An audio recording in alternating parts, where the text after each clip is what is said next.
There are many roles on a team. I was a little cup and a catfish in his hand. I'm going to call this Public Works Committee meeting to order. If I can have everybody's attention, we'll get started. I detect a quorum, and we will start with Resolution 1148 by Council Lady Birch and others, approves an application for a pedestrian signal priorities grant from Greater Nashville Regional Council to the Metro Nashville Public Works Department to install pedestrian facilities and signalization at the most dangerous intersections throughout Davidson County. And I would move for approval. Second. Any discussion? Just one question, if you don't mind. So how do we determine the most dangerous intersections? What am I looking for? It's not for road and Thompson. Most dangerous intersections based upon accidents, is that what we're doing? Correct. This comes out of a study that's about 3 years old where we identified those locations both for bicycles and pedestrians. This grant opportunity came up. We pulled recommendations out of that study to apply for the grant and fund. Have you got a list of which, do you mind, can you send them to everybody? I can, about 10 intersections. And what it really consists of is adding mainly push buttons, countdown heads, fairly minor improvements spread over 10 intersections. Some of them do have pedestrian refuge islands, a little more major construction, but they're generally already existing signalized intersections where we're adding better pedestrians. And this is trying to get the grant? Correct. Trying to get it? Correct. Are most of them in Brett Withers District? No. West Eastland has been on the list. Does that also include state routes? Some of them are state routes, and what we had to do was we really wanted to handpick the ones that we had already progressed into design and also look at funding. So most of these already have design on them and they're ready to go. So we didn't necessarily take the top ones out of that list, the top crash ones. It was the ones that were progressed. Can we pass the list around? Sure. Okay. Thank you. And I should feel like the Greater Nashville Regional Council is... It's the MPO. Oh, it's the old MPO. It's the MPO. Okay. It's housed under GNRC now. Thank you. All right, any further discussion? All those in favor? Aye. And we recommend approval. Resolution 1198 by Councilman Scott Davis and others approves an application for an East Nashville Backbones grant from the Greater Nashville Regional Council to Metro Public Works to design, construct, and evaluate a spine of 3 major separated bikeways and 1 minor separated bikeway in East Nashville to connect communities, encourage active transportation, and decrease automobile dependence. 1149? Yes. So move. Second. We have a motion and a second. Any discussion? Councilman Withers, you want to talk about this one? Quite a few of my constituents in District 6 have written in on it, and I shall defer to Councilman Scott Davis first.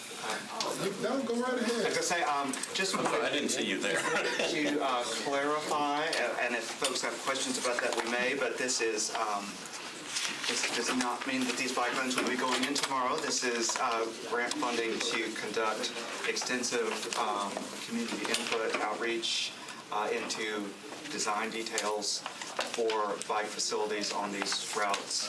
My understanding is, and Mr. Jameson, please correct me if I'm wrong, that the actual bike facilities that are constructed on any of these streets would depend on the outcomes of those community outreach meetings and engineering decisions. So these are kind of the suggested starting points, I guess I would say, for these streets which were identified in the walk and bike strategic plan as needing additional bike facilities to get folks throughout our community in a more interconnected way, and in particular to connect from downtown to East Nashville, which right now is pretty dangerous, and we have a lot of demand to get between East Nashville and downtown and over to Vanderbilt in particular. So I would request everyone's approval, but just wanted to clarify that this grant funding to help us have those community engagement discussions and custom engineer things on an as-needed basis. Councilman Davis, anything? I agree with everything that my counterpart on this side of Gallatin said. More importantly, though, is thank you. While we were at committees, they were out having a meeting in my district doing more engagement. So they're already out there doing more engagement, which they know how important that is to make sure to reach out to all areas of East Nashville, and this grant will help them alongside of that. And please approve this $1.3 million, I believe, close to an amount for, because, the biking is not as intense in my district as is in his, but there is growing demand, and we want to accompany that, and we are all very pro biking and walking here in East Nashville, so please approve it. Any further discussion? All those in favor? Aye. Any opposed? And we recommend approval. Resolution 1150 by Councilor Dow and others authorizes Amendment 1 to a participation agreement between Metro Government and Century Farms LLC through the Metro Department of Public Works for the design and construction of access roads connecting Cane Ridge Road and Old Franklin Road to the I-24 interchange at Hickory Hollow Parkway. And I would move approval. Second. And what does the amendment do that we're changing? Is it just looks at? What it does is we've agreed with Century Farms to pay a deposit on some items that involve landscaping through the interchange. The landscaping items are lighting for pedestrians. Part of what the planning department wanted was to create pedestrian and bike access through the Hickory Hollow Parkway interchange. And the lightings and also some landscaping in the interchange. TDOT they don't typically pay for those types of things. But we felt the need to put the lighting in there for safety reasons and, of course, some aesthetics with the landscaping. Century Farms will pay their portion of the landscaping and we'll pay the portion for the lighting. Metro Public Works will. So that deposit has to be into TDOT before they can send the contract or send the project out to bid for contracts. Some background on this. This is a big project in the southeast. Century Farm pay for the engineering on the interchange. That's like chunk of change. Chunk of change, yes. And they did all that, and then the state is coming in and paying for the actual interchange. So it's been, I just wanted to give you some background that it's not that we're giving them all this stuff, that they have also invested in this development. And I want to pass it. Sure. Anyone else? All right, all those in favor? Aye. We recommend approval. Resolution 1151 by Council Lady Dow and others authorizes Amendment 1 to an intergovernmental agreement between TDOT and Metro Public Works for the acceptance of all phases of work in connection with the construction of interchange modification I-24 East at Hickory Hollow Parkway. And I would move approval. Second.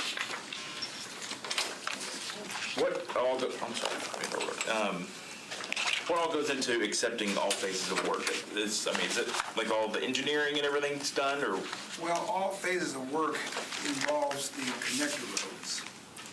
And that was the agreement that we had with TDOT, that we would build the connector roads and pay for the engineering services for the interchange. So all that is under one business unit that we're paying for all that work.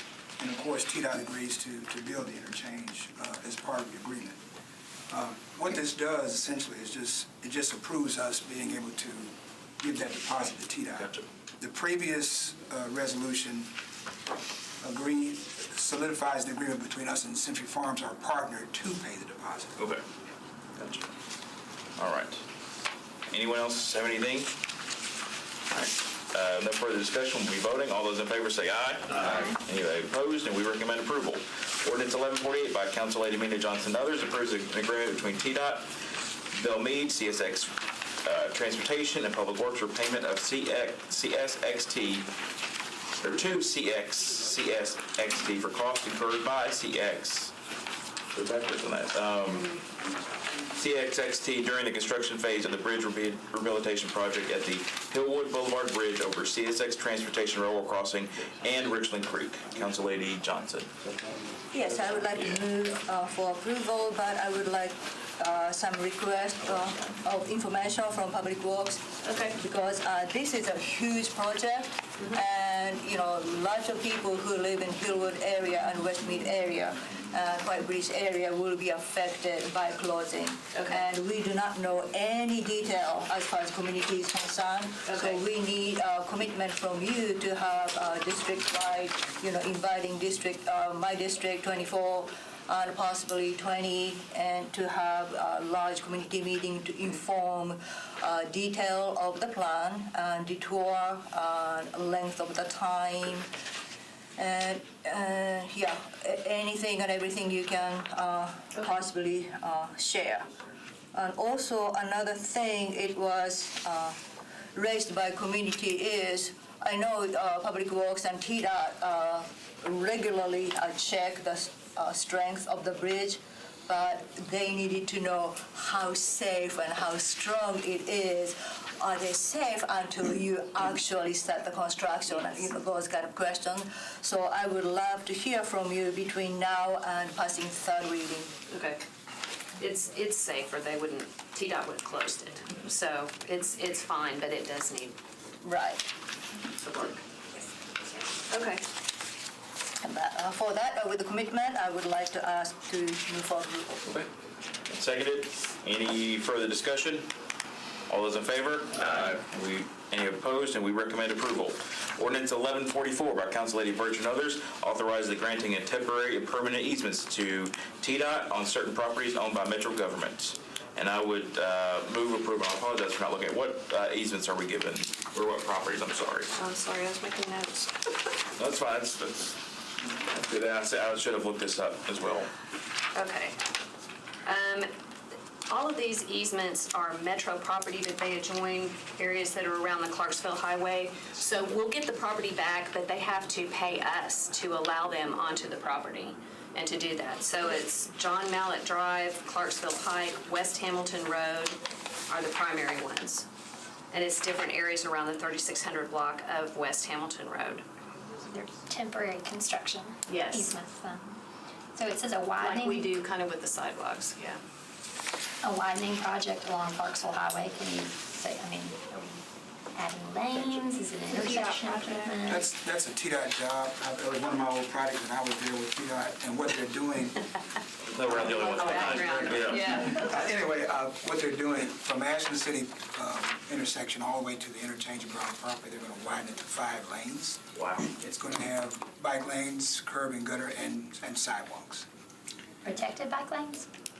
Protected bike lanes? Now, I don't know if TDOT will have protected bike lanes.